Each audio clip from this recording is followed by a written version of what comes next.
9 बार की तरह। लेकिन इंटरनेशनल जो सेंट्रल बैंक्स हैं, जो विदेशों के जो बड़े सेंट्रल बैंक्स हैं, उनकी तरफ से क्या क्यूज मिल रहे हैं, क्या उनसे क्यूज लेकर और जिस तरह से इकोनॉमी थोड़ी नॉर्मलाइज होती दिख रही है, आज जिस तरह से कोरोना को लेकर टेंशन घटी है, पूरी दुनिया में अनलॉक होता हुआ दिखा है और लिक्विडिटी मैनेजमेंट को लेकर सेंट्रल बैंक से जो कदम उठाए हैं उससे क्या संकेत मिल रहे हैं हमारी पॉलिसी को लेकर, ये पूरी डिटेल लेकर एक बेहद शानदार रिसर्च लेकर हमारी सहयोगी पूजा त्रिपाठी हमारे साथ जुड़ गई हैं। पूजा, बताइए कि सेंट्रल बैंक से क्या कदम रहे हैं दुनिया भर में?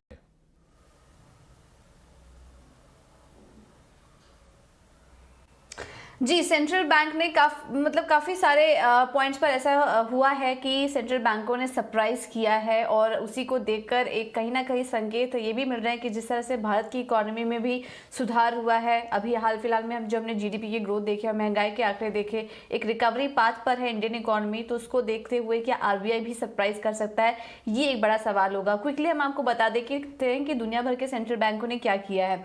यूएस फेड ने नवंबर से एसेट खरीदारी जो थी वो 120 अरब डॉलर से घटाकर अब 15 अरब डॉलर हो गई है। ईसीबी ने अपने पॉलिसी में क्वार्टर टू और क्वार्टर 3 के मुकाबले जो चौथी तिमाही में बॉन्ड खरीदारी थी उसमें कमी की है। बैंक ऑफ कनाडा के बारे में भी अगर आपको बताएं तो इस बार 2 अरब डॉलर की साप्ताहिक बॉन्ड खरीदारी को खत्म कर दिया है। सिंगापुर की जो मॉनेटरी पॉलिसी थी उसमें सख्ती हुई है और माना जा रहा है कि आने वाले समय में इसका भाव भी बढ़ सकता है।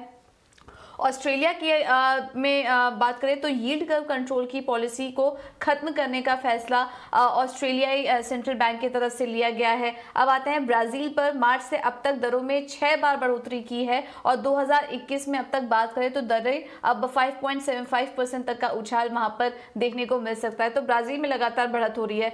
रूस में भी लगातार हमने देखा कि छठी बार बढ़ोतरी हुई और 2021 में अब तक दरों में 3.25% का उछाल रूस में देखने को मिल चुका है। हंगरी में 2021 में 5वीं बार दरों में बढ़ोतरी हुई है। चेक रिपब्लिक में भी दरों में बढ़ोतरी की गई है, लगातार चौथी बार। ऐसा ही कुछ चिली में भी देखने को मिला।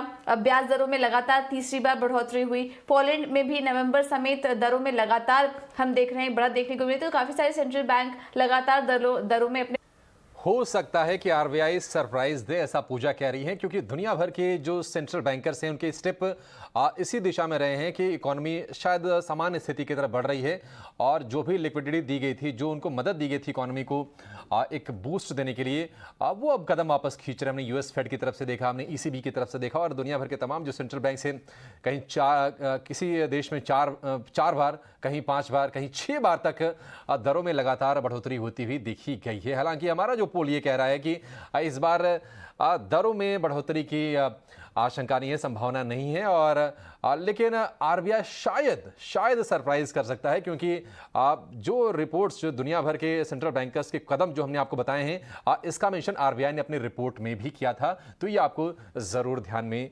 रखना चाहिए। एक और बड़ी खबर, इंटरग्लोब एविएशन की